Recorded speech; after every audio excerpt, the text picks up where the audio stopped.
अस्सलाम वालेकुम गाइस, मैं हूँ आपका दोस्त मुसैयब आरिस और आप देख रहे हैं द वर्ल्ड रिएक्शन। आज मैं लेके आया हूँ एक ऐसी वीडियो।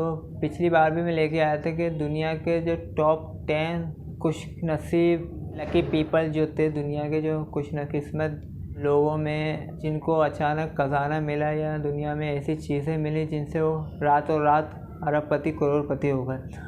आज उस वीडियो का मैं दूसरा पार्ट लेके आया हूँ। इसमें टॉप 7 लकीस्ट पीपल में लोगों को तरह तरह की चीज़ें मिली हैं। किसी को गाड़ी के नीचे से खजाना मिल गया, किसी को गाड़ी के टायर के अंदर से पैसे मिले, किसी को कचरे के डब्बे के अंदर से सोने के सिक्के मिल गए। ऐसी बहुत सी चीज़ें हैं इस वीडियो में जो हम आपको दिखाने वाले, जिसमें हम रिएक्शन देंगे उस वीडियो में। तो अगर आप हमारे चैनल में नए हैं तो हमारे चैनल को सब्सक्राइब करें और बेल आइकन को ज़रूर दबाएं ताकि हर आने वाली वीडियो आप तक बआसानी पहुंचती रहे। तो चलते हैं, वीडियो शुरू करते हैं, फिर बात करते हैं। दोस्तों, कहते हैं ना कि जब अल्लाह आप पर मेहरबान हो तो दुनिया की कोई भी ताकत आपको नुकसान नहीं पहुंचा सकती, और जब कुदरत ही आपको अमीर करना चाह रही हो तो फिर कोई भी शख्स आपको गरीब नहीं रख सकता। आज की इस वीडियो में हम आपको कुछ ऐसे ही लोगों से मिलवाने जा रहे हैं जो सिर्फ एक लम्हे में ही गरीब से अमीर में तब्दील हो गए, या कुछ ऐसा कहा जाए कि सिर्फ एक लम्हे ने ही उनकी ज़िंदगी को बदल कर रख दिया तो कुछ गलत ना होगा।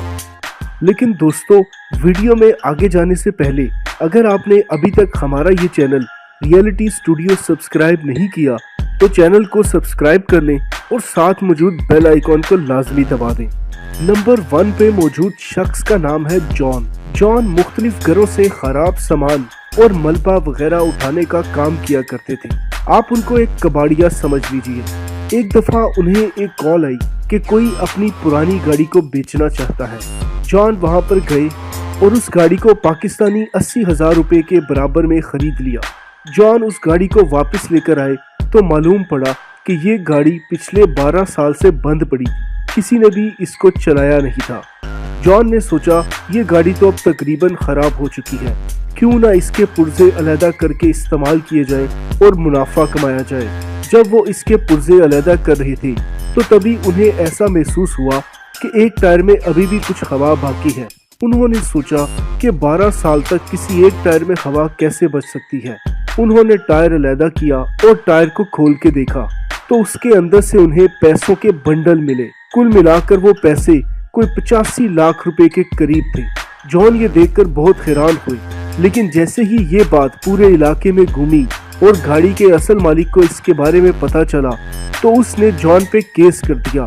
लेकिन चूंकि वो गाड़ी जॉन को बेच चुके थे, इसलिए अब जॉन इसके मालिक थे और इस गाड़ी के अंदर मौजूद तमाम चीजों के मालिक भी जॉन ही ठहरे। जॉन को सिर्फ उस गाड़ी के टायर से नहीं बल्कि उस गाड़ी की सीटों में से भी पैसे मिले, जो कुल मिला के 1.5 करोड़ रुपए के करीब बन गए। यानी 80,000 रुपए लगाकर 1.5 करोड़ रुपए की कमाई। ऐसी किस्मत किसी किसी की ही होती है। मतलब जो कचरे का कारोबार, जो रद्दी पेपर का कारोबार करने वाला ये जॉन, जो कि सस्ती चीज़ें खरीदता था और उसके सामान को, पार्ट्स को बेच देता मार्केट में। तो इसने गाड़ी 80,000 में खरीदी और उसके टायरों में जो कि पैसे की गड्डियाँ पड़ी हुई थी, पैसे छुपाई हुई थी। किसने छुपाई हुई थी तो किसी को भी नहीं पता, पर जॉन की तो किस्मत ही बदल गई। इसके बाद जॉन 1.5 करोड़ का मालिक बन गया। तो किस्मत कुछ लोगों की मेहरबान होती है, जिसमें से जॉन भी था उसमें शामिल। आपको ये क्लिप कैसे लगे हमें ज़रूर बताएं कमेंट बॉक्स में। चलते हैं नेक्स्ट क्लिप की तरफ।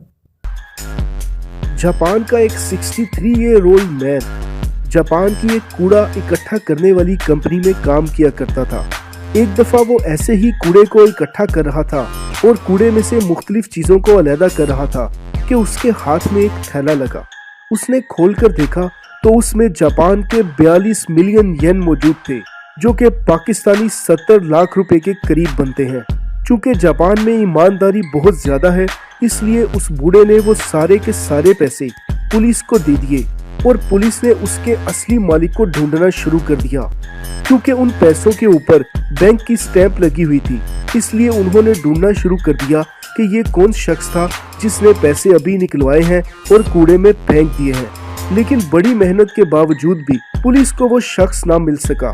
जापान के कानून के मुताबिक अगर आपको किसी जगह पर गिरी हुई रकम मिले और 3 महीने तक उसका असली मालिक सामने ना आए तो वो रकम आपकी तस्वुर की जाती है, लेकिन अगर 3 महीने में उसका असली मालिक सामने आ जाए तो फिर भी आपको उसका 20% इनाम के तौर पर दिया जाता है। लेकिन इस बूढ़े की किस्मत देखें कि 1 महीने बाद ही उसका असली मालिक मिल गया, लेकिन वो उस वक्त तक मर चुका था और यूं ये 65 साला बूढ़ा एक झटके में 42 मिलियन येन यानी कि 65 लाख पाकिस्तानी रुपए का मालिक बन गया। इसको कहते हैं किस्मत की देवी का मेहरबान होना।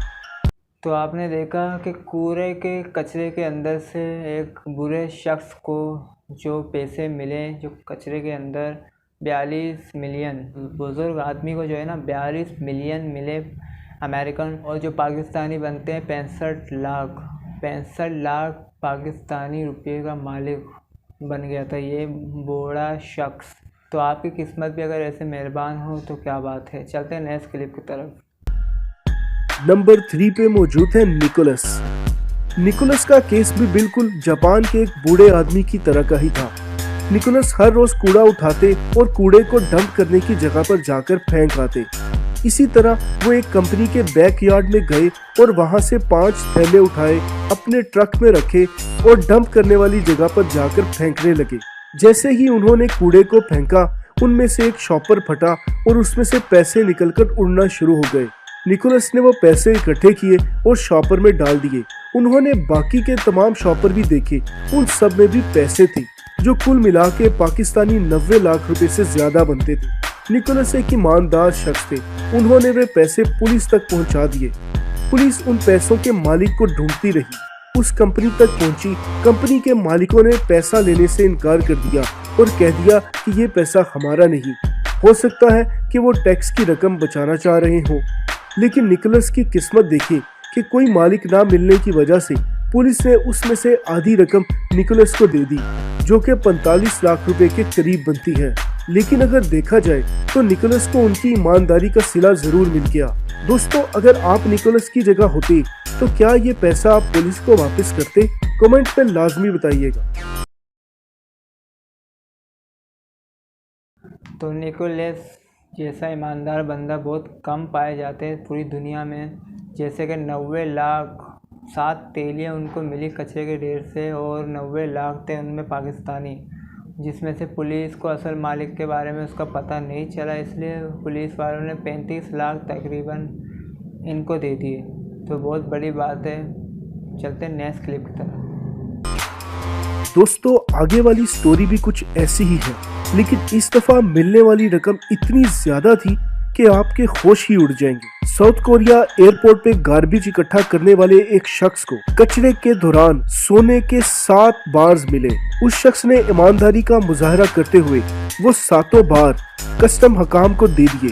कस्टम्स हकाम ने जब चेक किया तो 2 आदमी वो बार्स फेंक रहे थे। उन्होंने उन्हें गिरफ्तार किया और पकड़ लिया। दरअसल वो दोनों शख्स हांगकांग से जापान जा रहे थे।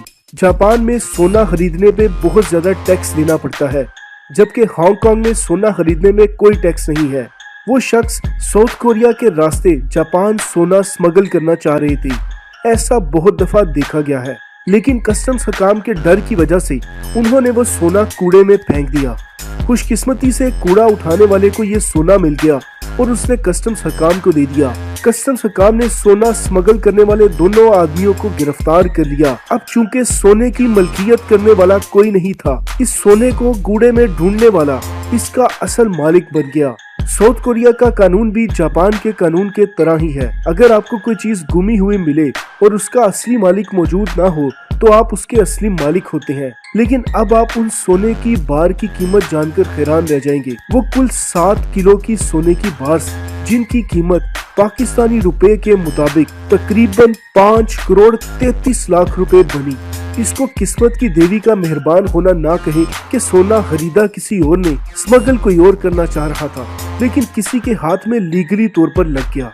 तो आपने नाज़रीन देखा कि कोरिया से सोने के जो बिस्किट थे, जो कि 7 बिस्किट थे, जो एक बिस्किट 1 किलो का था, मतलब 7 किलो के 7 बिस्किट थे जो कि कोरिया से हांगकांग लेके जा रहे थे गैर कानूनी तरीके से, जो कि वहाँ के। उसके बाद ये बिस्किट जो कि एक ऐसे बंदे को मिले जो कि कचरा उठा रहा था, और उसके हाथ ये 7 बिस्किट लग गए, और उस गवर्नमेंट के हिसाब से हांगकांग के गवर्नमेंट ने ये 7 बिस्किट उसी के हवाले कर दिए, और वो सोने के सिक्कों का मालिक बन गया, जो कि पाकिस्तानी 5 करोड़ से ऊपर का बताया जा रहा है। तो इसको कहते हैं किस्मत। अगर आप इनकी जगह होते तो क्या करते हैं इन बिस्किट के साथ, हमें कमेंट बॉक्स में ज़रूर पता। चलते हैं नेक्स्ट क्लिप की तरफ। नंबर 5 पे मौजूद है Michael sparks. Michael sparks America का एक शहरी अपने घर के लिए कुछ चीजें खरीद रहा था। उसने सोचा क्यों ना किसी पुराने स्टोर से खरीदी जाए जहां से पुरानी चीजें मिलती हैं। उन चीजों को खरीदने के दौरान ही उसको एक पेंटिंग बहुत अच्छी लगी। उसने सोचा कि ये पेंटिंग भी खरीद लेते हैं। वो पेंटिंग उसको पाकिस्तानी रुपए में सिर्फ 280 रुपए में मिल गई। उसने वो पेंटिंग खरीदी और घर ले आया। कुछ अरसे बाद उस पेंटिंग का फ्रेम खराब हो गया। उसने सोचा क्यों ना इसका फ्रेम चेंज करवाया जाए।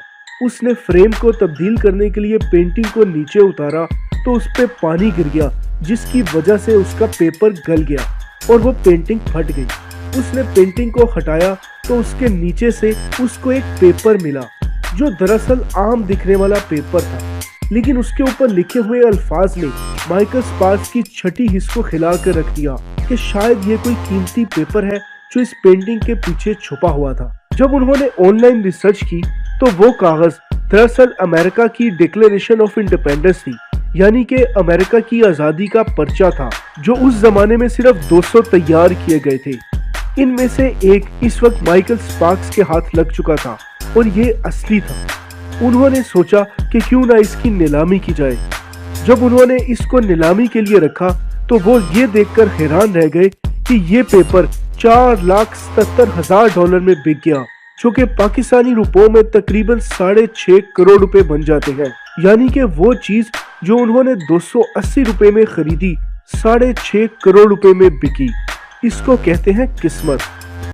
तो यार देखा आपने यार, एक नॉर्मल 180 रुपये की पेंटिंग खरीदने वाला ये जॉन पार्क इंसान किस तरह अमीर हुआ और 6.5 करोड़ का मालिक बन गया पाकिस्तानी रुपए में। मतलब अगर देखा जाए ये पेंटिंग जो कि अमेरिका की सबसे पहली, तो माइकल स्पार्क्स जो इनका नाम है बंदे का, अपनी पेंटिंग को निकाला रिपेयर करने के लिए, तो इसने देखा कि ये तो अमेरिका के उस ज़माने की आज़ादी का एक पर्चा था जो कि उस ज़माने में लिखा गया था, वो इनके हाथ लग गया था और ये जो रातों रात अमीर हो गए, और करोड़पति कहते थे, करोड़पति हो गए और वो नीलामी में लगा दिया था 4,76,000 में। 76,000 में नीलाम हो गया था ये पेपर और ये 6.5 करोड़ के मालिक हो गए थे पाकिस्तानी। तो आपको ये वीडियो कैसे लगे, अगर आप इनकी जगह होते तो क्या करते हैं हमें कमेंट बॉक्स में ज़रूर पता। चलते हैं नेक्स्ट क्लिप की तरफ।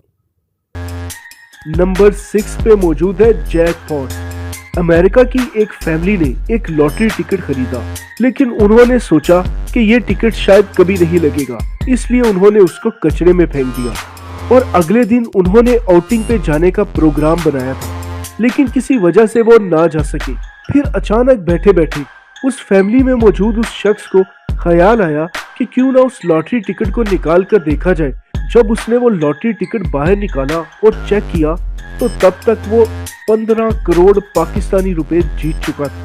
सोचे अगर वो टिकट उन्होंने फेंक दिया होता और वो घूमने बाहर जा चुके होते तो कचरे वाला वो टिकट कचरे में फेंक देता और यूं उनके हाथ से एक सुनहरी मौका निकल चुका होता जो शायद सदियों में एक दफा आता है। सच में ऐसी किस्मत हर एक की नहीं होती। दोस्तों, यही कुदरत का निज़ाम है। जब अल्लाह ने आपको नवाजना होता है तो अल्लाह आपको ऐसी जगह से नवाज देता है जो आपने अपनी ज़िंदगी में कभी भी सोची भी नहीं होती। इसलिए कहते हैं जब भी अल्लाह से मांगे तो छप्पड़ फाड़ कर मांगे, क्योंकि आप जिससे मांग रहे हैं उसके करीब कोई हिसाब किताब नहीं है। वो आपको बेइंतहा नवाज सकता है और ऐसी जगह से नवाज सकता है जो आपके वहमो गुमान में भी ना हो। लास्ट नंबर 6-7 में जो था कि एक बंदा लॉटरी, जो कि लॉटरी या बॉन्ड लेने के शौकीन इंसान होते हैं, वो अक्सर ये करते हैं कि बॉन्ड लेते हैं ताकि उनकी लॉटरी निकल आए। तो ये इंसान भी ऐसे ही था, इसकी जो है लॉटरी निकल नहीं रही थी, ये बेजार हो गया था। आखिर में इसने कचरे के कूड़े के डब्बे के अंदर वो लॉटरी फेंक दी थी। तो उसने इत्तेफाक से वो जब फिर से निकाला तो उसकी बॉन्ड जो है निकल चुका था लॉटरी उसकी। जब उसने इत्तेफाक से देखा तो उस 15 करोड़ के मालिक बन चुके थे। तो आपने देखा नाज़रीन कि खुदा ताला हमें जब देता है ना तो चप्पड़ फाड़ के देता है। बेशक हमें खुदा ताला से मांगनी चाहिए, उसके अलावा और किसी से नहीं मांगनी चाहिए, वही है गफूर रहीम। तो आपको ये वीडियो कैसी लगी हमें कमेंट बॉक्स में ज़रूर बताएं। और अगर हमारे चैनल में हम नए हैं, प्लीज़ हमारे चैनल को सब्सक्राइब करो, बेल आइकन को ज़रूर दबाएं, तो अगर आने वाली वीडियो आप तक आसानी पहुंचती रहे। आपको कैसी वीडियो चाहिए हमें बताएं कमेंट बॉक्स में, हम वैसी वीडियो लाएंगे, हमें आइडियाज़ दें। और हमारे फेसबुक पेज को और इंस्टाग्राम पेज को फॉलो करें। मिलते हैं अगली वीडियो में। अपना बहुत ख्याल रखिएगा। खुदा हाफिज़।